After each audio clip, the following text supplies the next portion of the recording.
If we could ask the great warriors and emperors of the past what friendship meant to them, I guess the answer would be anything outside of hostility. Inasmuch as you do not point a sword at Genghis Khan or Alexander the Great, you are a potential friend. In the same vein, the United States and Germany are friends because they are not attacking each other's territories. The United States and ISIS are enemies because they both attack and work against each other's interests. From this point of view, friend means not an enemy.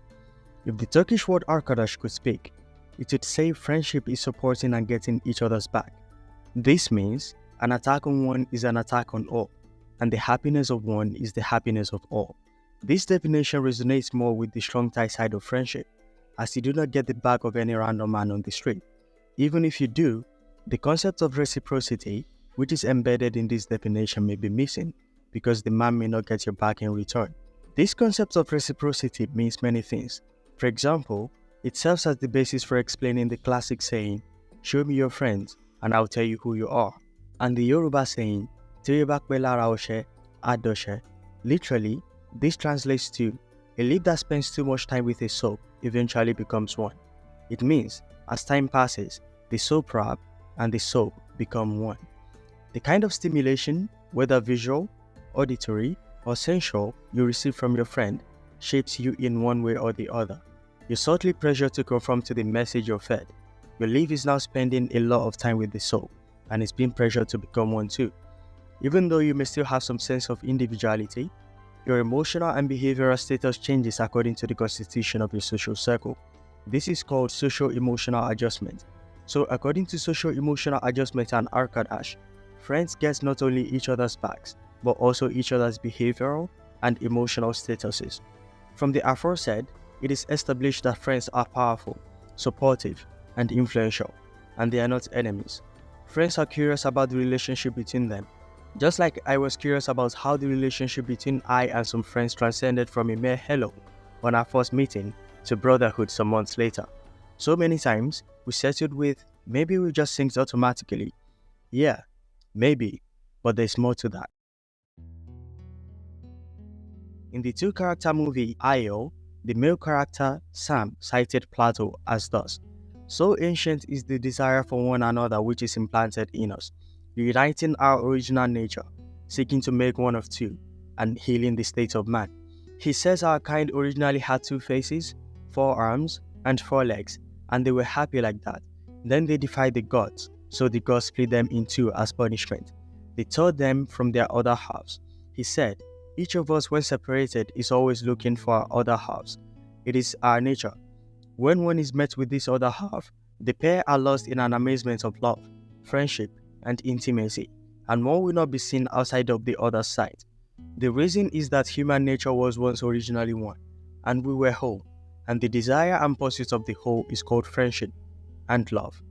According to Plato's postulate, it is safe to say I and those friends synced automatically in friendship because we fitted with each other. But to further understand the formation, maintenance, and sometimes dissolution of friendship, we must first do some comparison between an atom and our individual selves.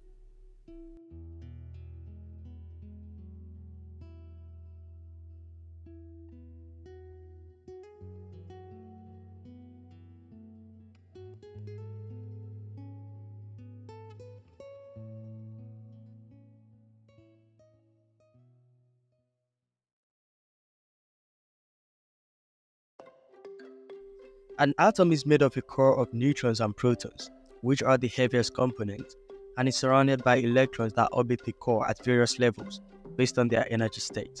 For this video, I'd like to use the atom of a group 3 element, preferably argon. The structure of an argon atom consists of a dot surrounded by 3 circles. Those are called shells: the inner atomic shell, the intermediate atomic shell, and the outer atomic shell. Electrons move on these shells. The lowest energy electrons reside on the inner atomic shell, the more energetic on the intermediate atomic shell, and the most energetic on the outer atomic shell. Like an atom, a humanoid structure consists of a self, which is the heaviest part, at the core. The nature of this self depends on the constitution of his immediate surrounding, say his nuclear family. Behaviors like electrons orbit this core at different levels based on how easily detectable they are. Just like the argon structure, the humanoid structure consists of a thought, a self, surrounded by three behavioral shells: the inner behavioral shell, the intermediate behavioral shell, and the outer behavioral shell. Behaviors thread on these shells. The least detectable behaviors reside on the inner behavioral shell, the more detectable ones on the intermediate behavioral shell, and the most detectable ones on the outer behavioral shell.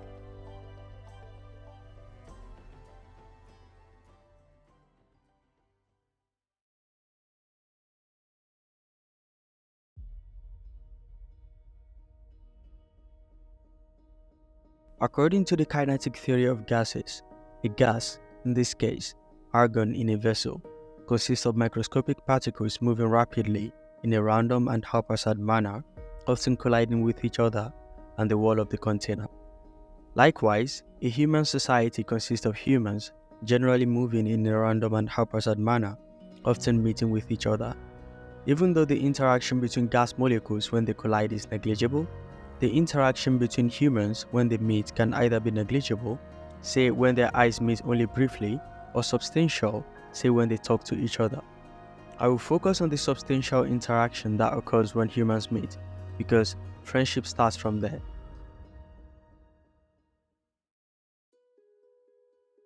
When two or more humans meet, provided the interaction between them is significant, their structures intersect.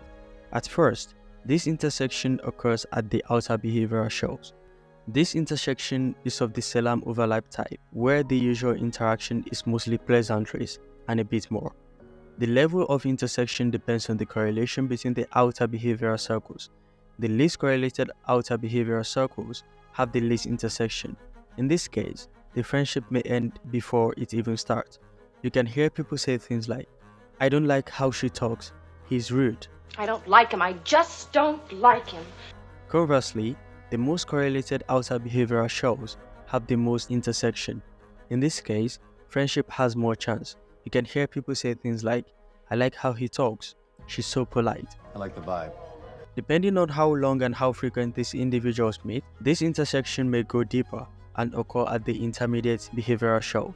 This intersection is of the symbiotic overlap type, where the interaction is a similitude of that of a driver-passenger relationship. This type of friendship thrives on common interest between the individual parties. They help each other reach a destination. After that, the overlap starts straining, as the main reason for them interacting has now shrunk. That friend at college or that colleague at work with whom you usually interact while together but now rarely interact after college or after changing jobs is an example of a symbiotic friendship whose expiry date is near. If a new reason to interact ensues, the expiry date is extended and the relationship will be as fresh as new. Also, time and frequency dependence is the third type of intersection that can occur. This intersection is of the BFF overlap type.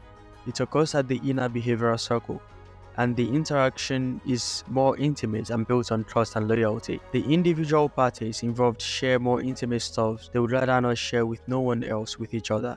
This is where Arkadash's definition of friendship fits in the best, because the concept of reciprocity is mostly seen in this type of overlap.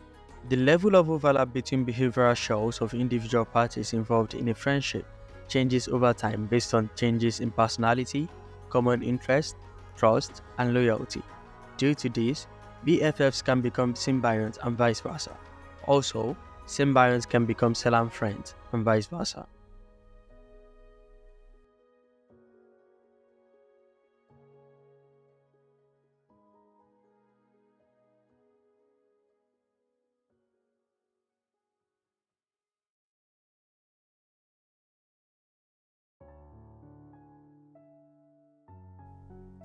Every situation, they say, has its own highs and lows. Friendship is not excluded. It is due to this dynamism in friendship, that is, change in level of overlap between behavioral shells, that the need for servicing friendship is important. The overall friendship status must be kept at an optimum level for the friendship to thrive over an extended period. To maintain a friendship, several factors, such as the amount of time spent together and the distance between the individual parties, play very critical roles. But more important is conflict resolution, which is the linchpin of maintaining a friendship. When conflict and sometimes misunderstandings ensues in a friendship, a genuine conversation must be had by the two parties to have a clear view of the situation. Afterwards, efforts must be made to eliminate all doubt and resolve the conflict for the friendship to survive.